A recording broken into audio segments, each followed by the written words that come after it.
IPL के बीच में जब टीम इंडिया के लिए कॉन्ट्रैक्ट का ऐलान हुआ तो सबकी निगाहें इस बात पर थी कि कौन सा खिलाड़ी होगा जिसे टीम में जगह मिलेगी, कौन वो होगा जो टीम से विदा किया जाएगा। और आईपीएल के बीच में 34 खिलाड़ियों को कॉन्ट्रैक्ट मिला। कुछ के चेहरे पर मुस्कुराहट नजर आई, कुछ को सुकून मिला, कुछ ने राहत की सांस ली और कुछ ऐसे हैं जो आईपीएल में अच्छा कर रहे हैं पर गमजदा है।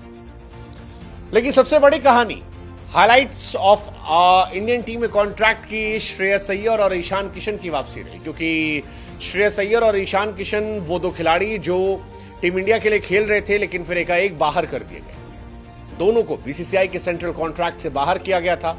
वनडे और टेस्ट T20 हर जगह से ड्रॉप कर दिया गया था। बहुत सारे इश्यूज आए थे, लेकिन अब इनकी वापसी हुई है। ईशान और अय्यर के बारे में बताएं उससे पहले टीम इंडिया के सारे खिलाड़ियों के बारे में आपको बता देते हैं। वनडे और टेस्ट टीम में कैप्टन रोहित शर्मा, विराट कोहली, रविंद्र जडेजा साहब जो हैं ये बुमराह के साथ A+ में बरकरार है। तीनों पिछले साल T20 से रिटायर हो चुके हैं। बुमराह इकलौते खिलाड़ी हैं जो सभी फॉर्मेट में है, उसके बाद A+ में।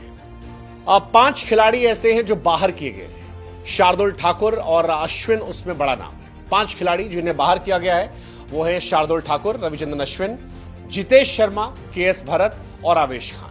अब जितेश शर्मा, KS भरत समझ में आता है, शार्दुल उनके लिए बुरा लगता है, वो अच्छा कर रहे थे, उन्हें भी बिल्कुल हर जगह से ड्रॉप कर दिया गया। अश्विन रिटायर हो चुके हैं तो वो मतलब बनता नहीं।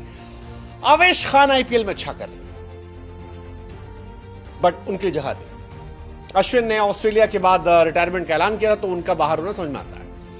ईशान किशन और श्रेयस अय्यर की मेन कहानी है, क्योंकि श्रेयस और ईशान जो है पिछले साल सेंट्रल कॉन्ट्रैक्ट से बाहर हुए थे और बोर्ड की तरफ से आदेश था कि ये लोग डोमेस्टिक नहीं खेल रहे हैं। उसी के बाद से श्रेयस स्पेशली काफी सीरियस होकर डोमेस्टिक में गए और रणजी मैच में 5 में 480 रन, 9 मैच में 345, सैयद मुश्ताक अली में काफी रन बनाए, विजय हजारे में रन बनाए, आईपीएल में तो चल ही रहे हैं। इतनी परफॉर्मेंस की कि उन्हें वापस आना था और वापस आए हैं।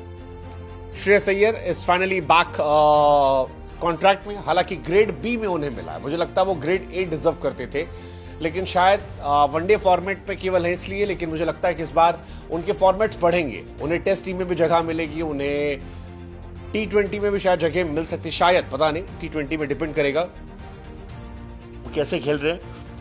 बट श्रेयस अय्यर की वापसी तय थी और वापस आए।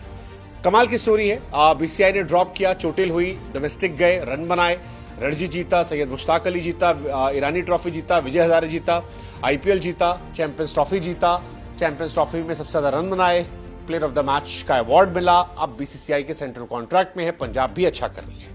ईशान किशन का वापस आना खुश भी करता है लेकिन हैरान भी करता है, क्योंकि ईशान किशन एक मैच में चले थे, उसके बाद से फ्लॉप चल रहे थे, लेकिन उनको भी मौका दिया गया है।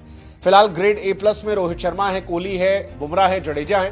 ग्रेड A में KL राहुल, सिराज, गिल, हार्दिक, शमी, पंत। अब मुझे यहां भी हार्दिक का ग्रेड A में होना समझ नहीं आ रहा। अगर रोहित शर्मा और विराट कोहली और जडेजा A+ में है 2 फॉर्मेट खेलकर, तो हार्दिक पांड्या भी A+ में हो सकते थे, लेकिन शायद कैप्टन नहीं, इस वजह से नहीं। ऋषभ पंत को प्रमोशन मिला A ग्रेड में, इस पर काफी लोग चर्चा कर रहे हैं।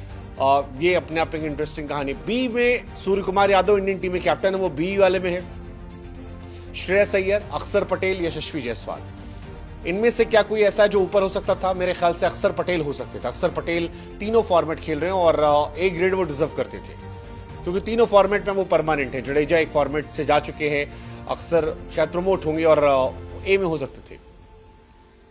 C में फिलहाल रिंकू सिंह है, तिलक है, ऋतुराज है, शिवम दुबे है, बिश्नोई है, सुंदर है, मुकेश है, संजू सैमसन, हर्षदीप सिंह, प्रसिद्ध कृष्णा, रजत पाटीदार, ध्रुव जुरेल, सरफराज खान, नीतीश रेड्डी, ईशान किशन, अभिषेक शर्मा, आकाश, वरुण चक्रवर्ती और हर्षित। ये कहानी उनकी है।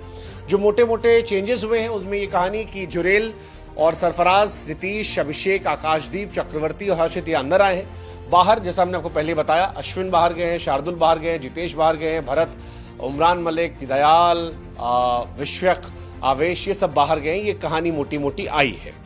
खैर, इनमें तो कईयों की जीत हुई है, जिनको अच्छा मौका मिला, कुछ बाहर हुए, लेकिन जीत आप भी सकते हो। एक आसान सा सवाल का जवाब देकर। सवाल सिर्फ इतना है कि क्या ऋषभ पंत की टीम KL राहुल की टीम को हराएगी? क्या लखनऊ दिल्ली से जीत पाएगी? ये एक आसान सा सवाल है। इस सवाल का जवाब अगर आप देंगे तो आपकी बल्ले बल्ले हो जाएगी। प्रोबो ऐप पर जवाब देना है, बुद्धि का इस्तेमाल करना है। प्रोबो ऐप पर जहां बुद्धि का इस्तेमाल करके ढेरों इनाम मिलते हैं और हमारे लिंक से जाएंगे तो और भी इनाम आपको मिलेंगे, वैसे ही जैसे खिलाड़ियों को मिले इस सेंट्रल कॉन्ट्रैक्ट में, क्योंकि जो A+ है उसे 7 करोड़ मिलेगा, जो A है उसे 5 करोड़ मिलेगा, जो B है उसे 3 करोड़ मिलेगा, जो C है उसे 1 करोड़ मिलेगा। ये हाईलाइट है BCCI के सेंट्रल कॉन्ट्रैक्ट की। कोहली, रोहित, जडेजा A+ में, अय्यर, ईशान बैक, पंत सीनियर बन गए हैं, वरुण, चक्रवर्ती, अभिषेक, नीतीश, हर्षित ये इंक्लूड किए गए हैं, सरफराज, जुरेल ये भी इंक्लूड किए गए हैं। 7 नए खिलाड़ियों को मौका मिला है, टोटल 34 खिलाड़ी है। ये अपने आप में इंटरेस्टिंग कहानी है। बिहार से 3 खिलाड़ी जो हैं उन्हें मौका मिला है, तो ये भी अपने आप में एक इंटरेस्टिंग कहानी है। लेकिन ओवरऑल ठीक है। कोई खिलाड़ी ऐसा जो आपको लगता है कि डिजर्व करता था, जगह मिस कर गया? मेरे ख्याल से मोटा मोटा सब हैं, सारे ऑलमोस्ट खिलाड़ी हैं जो टीम में जगह डिजर्व करते थे, उनको जगह मिल गई। कोई ऐसा आपको जो लगता है कमेंट सेक्शन में नाम लिख सकते हो। कुछ ऐसे जो ऊपर नीचे हो सकते थे, बाकी ठीक है। सेंट्रल कॉन्ट्रैक्ट को जगह मिली है, मोटा मोटा ठीक है।